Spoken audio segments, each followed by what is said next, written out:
Good evening, ladies and gentlemen. Joined here by members of the Marietta Pioneers. And Coach, I'll start with you.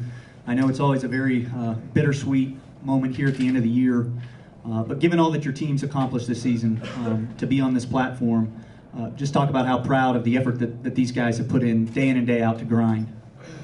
Yeah, you're going to get right at it because that's the toughest thing to address, right? I'd rather just talk about the game because I can remain non-emotional talking about the game, but damn it. When you ask me to talk about these guys,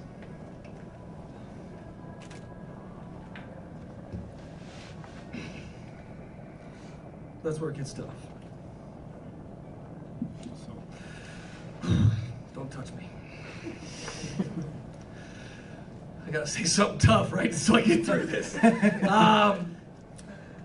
You know, we're just so frustrated. We didn't make the plays today, but I told these guys going into the tournament, going into last weekend, like, obviously we knew the two teams we played last weekend and two teams we played before that were really good. And I told the guys, no matter what happens, I'm going to be super proud of you. You've had an unbelievable year. You've accomplished things that nobody in Marietta basketball history has ever accomplished. And so whatever happens, I'm going to be proud of you. I just don't want to have that talk for as long as we can possibly not have that talk. And today we're having that talk. But, you know, these guys, our 5 seniors, have meant the world to the program. You couldn't ask for better guys, better young men who just do the work, compete, man. These guys are competitors. And I know that's what's burning in their hearts right now. It's just felt like we could have played a lot better game today, but obviously got to give a lot of credit to Randolph-Macon. They're just an unbelievable team. So, but these guys mean the world to me. I love them like they're my own kids, and I just can't thank them enough for everything they've done. We'll open the floor now for questions. Mike here. Yeah, for any of the players or all of you, obviously you're not anticipating being behind the way you were, but you guys were able to fight back into it. What was the mindset when they had such a hot start? I mean, we're in that situation a lot this year, kind of. In big games, sometimes we didn't really start out as well as we wanted to. So we were used to it, but we just didn't make the plays in the second half. And that's really what it was. They were making everything and we weren't making anything. Really, we just weren't playing really as aggressive. We weren't playing our game that we played all year. We needed to play our best basketball in the biggest game of the year, and we just didn't do it. Ryan, yep. I mentioned it with Josh too. After all this time, it looked a lot like that game in November. You guys did a pretty good job shutting down Buzz early, and they had lots of weapons that just came out of nowhere. Robertson scoring again the same way. Did it go the way you expected it to go, at least in terms of style and what they were trying to do? Well, yeah. I mean, we know who they are, what they're going to do. We knew what our game plan was going to give up, and you know, Ian Robertson continues to be our Achilles heel. You know, I mean, he's had the 2 best games. I think it was. I don't know. I don't know him that well, but I know he shoots 36% from 3 and averages like 7 points a game. But against Marietta, he's the best player in the country.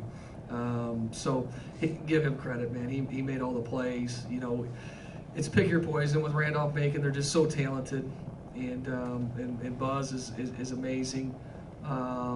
You got to stop them. I mean, you know, clearly not very many people have figured it out. You got to stop them, and you got to hope that guys like Robertson have an off day. And unfortunately for us, both times this year, he's had a great day. And it is what it is. You know, with any kind of game plan, you gotta take away something, and whatever you take away, you're gonna give up something. And we gave up some threes today to Robertson and some other guys. And Buzz just makes all the right plays. He's amazing. He makes all the right reads. We needed to, you know. They shot 50% from the field. We shot 33%.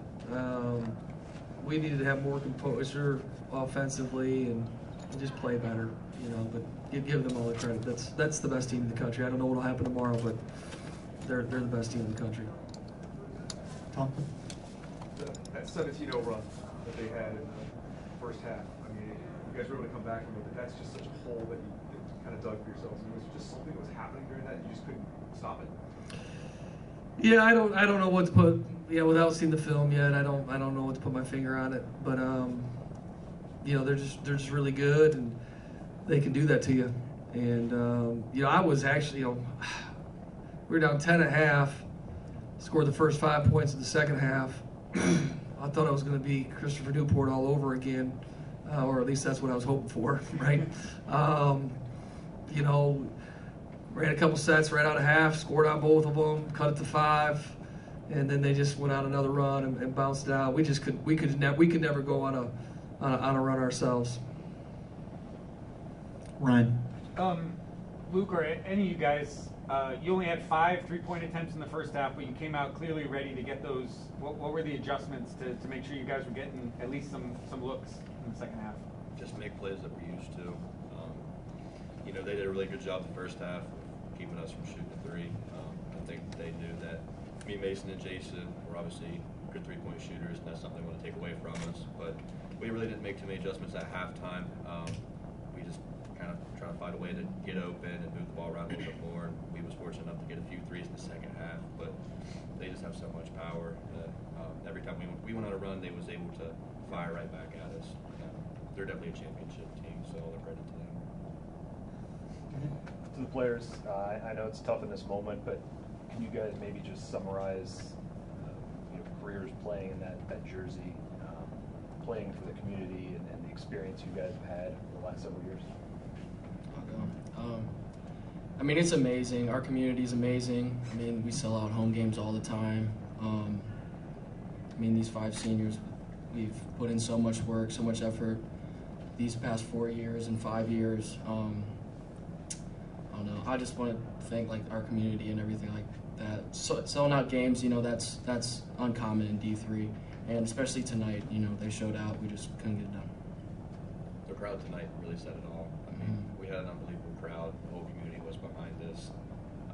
People from all of our hometowns that just wanted to come watch us play. They really had our backs all year. There's nothing like playing in the banjo in front of all them people. But to put on this jersey and to represent for the past 4 years has been amazing.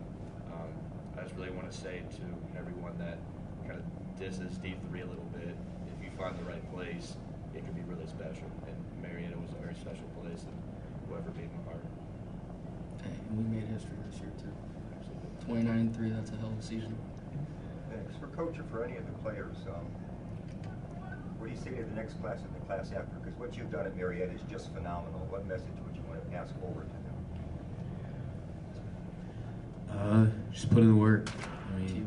Just do everything that nobody else is going to do, right? You hate to get up at 5 a.m., but you got to do it. You hate staying up late, but you got to do it. The game's simple. It's just put in the work and have faith, stay the course, keep your head down, just do things right, and things will fall into place for you. So that's what our 5 seniors did. Me and Tim coming back for a 5th year because we knew we had a good team. So we all just put in the work this year. We all stay together, and we need the young guys. We got a lot of freshmen that don't even haven't even put on a jersey yet. That are, probably a lot better than I was when I came as a freshman. So they just got to put in the work, and we have tremendous talent coming up. They just got to do the work and stay together and listen to this man over here. So we'll be all right. You're good. We'll go back to Ryan here. On the same thought, John, Cooper Parrott had a heck of a game in a big stage like this tonight. What does that mean for your team going forward? I know you're not ready to think about forward yet, but yeah, these guys have laid the groundwork. And the guys before them have too, right? We were standing on a lot of shoulders to get to this point, right? It's kind of to answer both of your questions. It's it's just a work in progress every day to try to continue to develop and build the culture and get guys bought in on how we do things at Marietta. And these guys have been extremely bought in, right? And I always tell everybody, I'm gonna coach the team the same way, just about every year. It's gonna be, are we super bought in? And these guys have done that. They've set a great example, but the guys before them have set a great example. And then now we need guys like Cooper Parrott to have a great offseason. Jack Alexander, Cooper Parrott, some of these younger guys. Jason mentioned it. We had several guys in a travel suit in the stands today that have been with us all season long that are awfully darn talented, and they probably could start at some other places, and they're grinding this thing out at Marietta because they want to be part of this special program. They want to be like these guys, and so I think that's what makes our program special. Is we've got a lot of buy-in, we've got a lot of great kids, we've got guys that are willing to make sacrifices. But now, especially with these guys graduate, it's going to be time for that next wave to step up and be ready to make the plays. And so they're going to have a great off season. Final question here. Jason, I just want to ask you, I mean, we've seen a lot of the guys come back for that extra year. It's the dumb question, but how much was it worth it to you to come through and do all that hard work again and get to this moment? I'd come back for a 6 if I could. I mean, Did you hear that, Luke and Mason? I mean, it was the situation I got. It was awesome.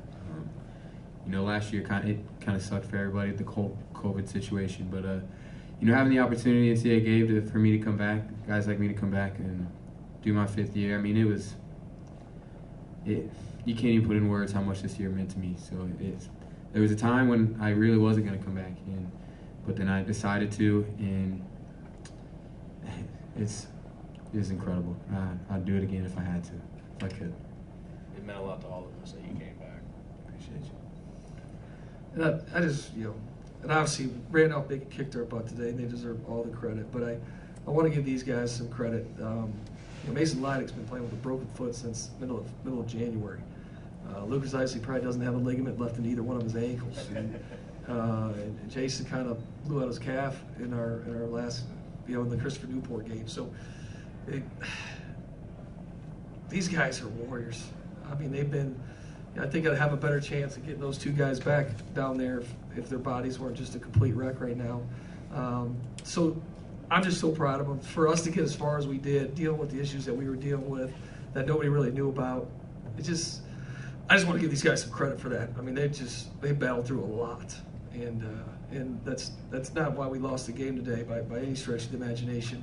But I want to thank them for all the sacrifices and the toughness that they've showed and the resiliency. These guys are absolute warriors.